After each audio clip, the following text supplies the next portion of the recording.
देखिए, सरकार को अच्छी तरह से पता है कि उनकी इनकाउंटर नहीं हुई है, बल्कि उनकी हत्या करवाई गई है और हत्या करके उनकी लाश को फेंका गया और वहाँ गोली मारी गई। और इसीलिए मैंने पहले भी कहा, जब सदन अंदर जा रहे थे उस वक्त भी मैंने कहा था कि उस दिन उस स्थान तक न प्रेस वालों को पहुंचने दिया, न परिवार के लोगों को पहुंचने दिया, न गांव के लोगों को पहुंचने दिया। बाद में जब उस स्थान पर लोग पहुंचे तो कहीं खून की धब्बे कहीं दिखाई नहीं पड़े। अगर जिस भी किसी व्यक्ति को गोली मारा जाता है वहीं गिरते हैं तो ब्लड भी वहाँ गिरा पसरा हुआ होता है। बिल्कुल ये स्पष्ट है, उनकी हत्या कर दी गई है। और इसीलिए सरकार को पता है कि जिस दिन सीबीआई की जांच होगी वो सारे हत्यारे लोग पकड़े जाएंगे, किनके निर्देश पर हो रहा था ये भी सब सामने आ जाएगा।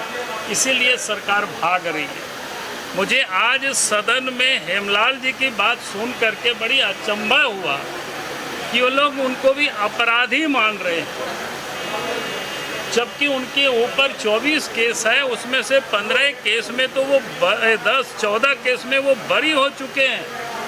10 में से 5 केसों पर वो जमानत पर है और 5 का जमानत के लिए प्रोसेस पर था। और जब उनकी गिरफ्तारी हुई तो कोई उनके ऊपर वारंट भी नहीं था।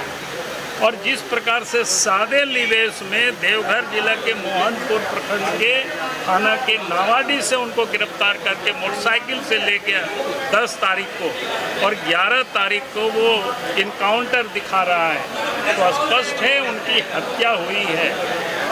और ये लोग जैसे कह रहे हैं कि वो अपराधी थे, तब तो मैं कहूँगा कि सदन में जो इसको आज दिसोम गुरु कहते हैं उनके ऊपर भी कितने सारे मामले थे, आप सबको पता है। तिहाड़ जेल में भी वो बंद रहे हैं, हत्या के आरोप में बंद रहे हैं, रिसीवर कांड के ये में बंद रहे हैं। लेकिन हम तब भी उनको हत्यारा नहीं कहते जब तक कोई अदालत उनको दोषी नहीं करार देता है। अगर अदालत किसी को क्लीन चिट देता है तो आदमी मानता है कि इनको फंसाया गया, लेकिन आज उनको सजा नहीं हुई है, अदालत ने उनको दोषी करार नहीं दिया है। और उसके बाद सदन के अंदर अगर विधायक कहता है कि वो अपराधी थे, तो मैं समझता हूँ कि जानबूझ करके आदिवासी नौजवान जो गांव गरीबों के हक के लिए जो लड़ाई लड़ते हैं उनको ठिकाने लगा देना, ये सरकार की काम आजकल हो गई है।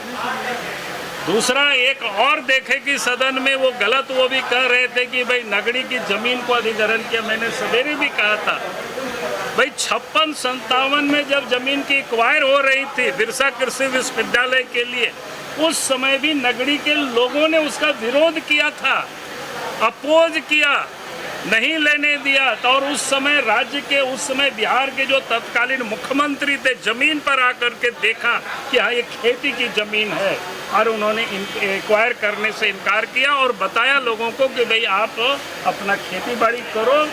और लगातार 2012 तक लोग रसीद काटते रहा, खेती बाड़ी करते रहा। 2012 से फिर सरकार की कुदृष्टि लगी थी, लेकिन 2012 में भी लोगों ने बचाया।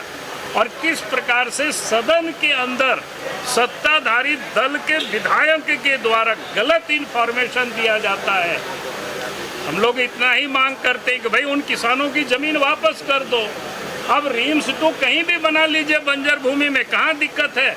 झारखंड में कई एक मेडिकल कॉलेज है, पलामू में मेडिकल कॉलेज है, दुमका में मेडिकल कॉलेज है, हजारीबाग में मेडिकल कॉलेज बना हुआ है, पहले से एमजीएम मेडिकल कॉलेज है, पहले से पाटलिपुत्र मेडिकल कॉलेज है, यहाँ पर रिम्स पहले से है। उन सारे अस्पतालों को ठीक करिए, वहाँ डॉक्टर की बहाली करिए, वहाँ पर इलाज ठीक से हो ताकि लोग यहाँ नहीं आवे। लेकिन आप वो सब काम करेंगे नहीं, सिर्फ आदिवासियों को उजाड़ने में लगे हुए हैं।